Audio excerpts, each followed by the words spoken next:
dadkii aan dhaxorodno la galo baadida la daayo dadkii la isu keeno ardaalka aan iska wada qabno inta ballan ku galo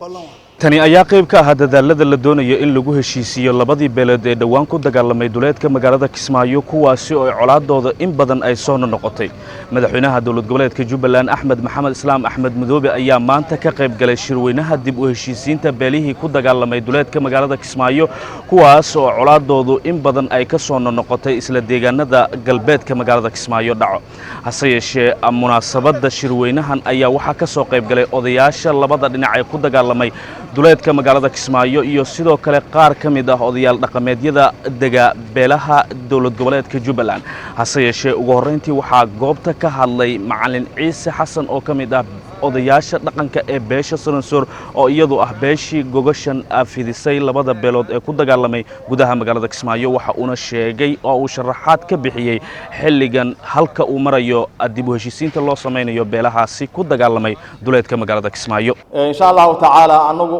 beesha Saransoor barnaamijyadan walaalaha deegaanka labada beelood waxaan u istaagnay in badan ku soo hawlanay culimada diinka dawlad goboleedka Jubbaland ayagana insha Allah in badan juhdi ku bixiyay run ahaantii anagu waxaan u istaagnay bisha afaraad lixdeedii ayaan qiyaasiyaa hadaysan iga dhumin insha Allah ta'ala waxaan u istaagin waxay ahayd in walaalaha dagaalamaya inta aan awood u leenahay inaan kala dhaxgalno run ahaantii waa wax badan baan Allah subhanahu wa ta'ala aan u mahadinayaa labada beelood insha Allah ta'ala waa u mahadinayaa kala dhaxgalnay u nuglaanta walaalahood beesha Saransoor ay u nuglaadeen run ahaantii waxaan leeyahay labada beelood way mahadsan yihiin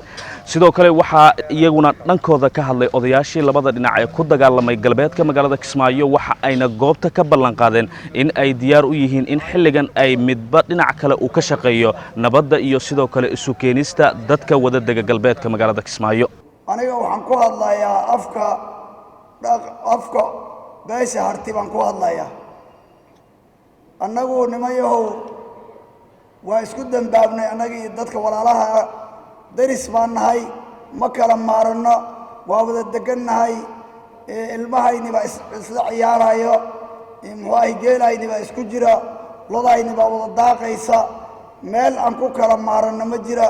waxaan u malaynayaa de waxun ilaahay noogu nisbeeyay shaydaan baa isku kahaydiray baan u malaynayaa aniga kolba waxaan jeclahay inaan hoosha iyada aan sideeda u qaadano inay waxba naga soo noqon bilow aadanka waa gafayaa oo dambiye waa gelayaa laakiin qofkii intuu dambigiisa garta ka toobad keena ayaa dadka ugu wanaagsan salaan kadib anigoo ku hadlaya afka beesha Ormala ahna ugaaska guud ee beesha Ormala waxa waaye hadal dhuuntu u dhintaa waxaa aad iyo aad u soo dhaweynaynaa wacdiga faraha badan ee mataqaanaa ay na walaalayaan walaalaha mataqaanaa islaamka ee culimada diinka ay mataqaanaa na wacdiyeen wax badanna mataqaanaa ka soo qabtay hawshan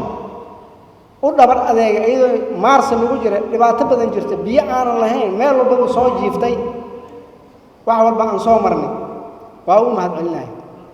beesha Saransoor ee haddana bedeshay walaalaha ay wax badan ayay ka qabteen hadday isu soo dhawaasho tahay hadday aqal celin tahay hadday xoog iyo maal iyo muruqba tahay ayagana intaas sameeyay waa u mahadcelinahay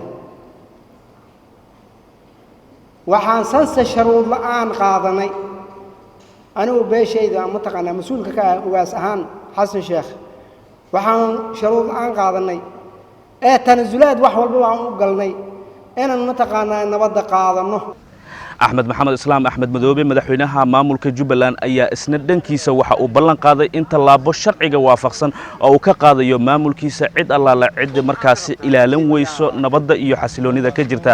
deegaanada dawlad goboleedka Jubbaland waxaana ugu dambeyntii ay halkaasi odayaasha labada dhinac iyaguna ay ka ballan qaadeen in ay ka shaqeyn doonaan nabadda iyo sidoo kale xasiloonida dadka wada dega deegaanada galbeed ee Kismaayo qolada sare soo waa la hadlay culimadana waa la kulmay waana isu keenay culimada iyo kuwa kale shirkan maanta dhamaystir ma aha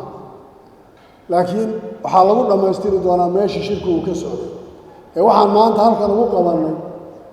inaan tusno isu keenno kala qayb galo aan u sheego wixii hadda laga bilaabo inaan anigu ahay qofka toos ugu xidhan ee qolada dhexdhexaadinta ku jirta aan anigu ahay qofka saddexaynaya waxaa la kala turjumay labada qolo markaan la hadlay qolo walba waxaan ku idhi waxaan rabaa dhiiggiina inaad iga xaaraamaysaan oo una ii bannaanaanin oona gacantiina qabanin oona idinla dagaalamin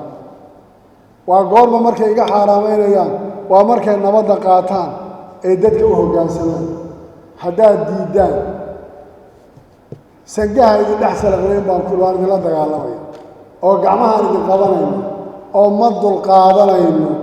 qof soomaaliya intuu ku duulo inuu dilo oo uu dhiiggiisa barnaysto waxaan rabaa inaan idiin sheego oon idiin sheego inaan la aqbalaynin haddana ay hortiinna ka sheegeen labadii ugaasba danta ay leeyihiin iyo ujeeddadoodu wax ay tahay dhulka ilaahay baa iska leh dhulka ilaahay baa iska leh qof walibana wuxuu ku tabcaduu ku leeyahay intuu ka noolaystuu ku leeyahay wuu inaga badan yahay cawramale iyo harti maanta haddaan weydiiyo war idinku haddaad maanta kala joogtaan ood kala xeeladaystaan oo cabsi idin kala dhex gasho car ii sheega baadidii geel iyo xooluha lo-da iyo geela iyo nirgaha iyo weyluhu xaggee aadayaan aan idin weydiiyey shirkan ayaa lagu wadaa in maalmaha ina soo aadan lagu soo afjaro magaalada Kismaayo waxaana labada dhinac ee markaa ku dagaalamaya duleedka magaalada Kismaayo ay kala saxiixan doonaan heshiis weyn taasi oo ku aadan in beel walba ay markaasi ka qayb qaadato isu keenida dadka wada deegaanada galbeedka magaalada Kismaayo. Cabdilmajiid Cabbaas Aadan Fantastic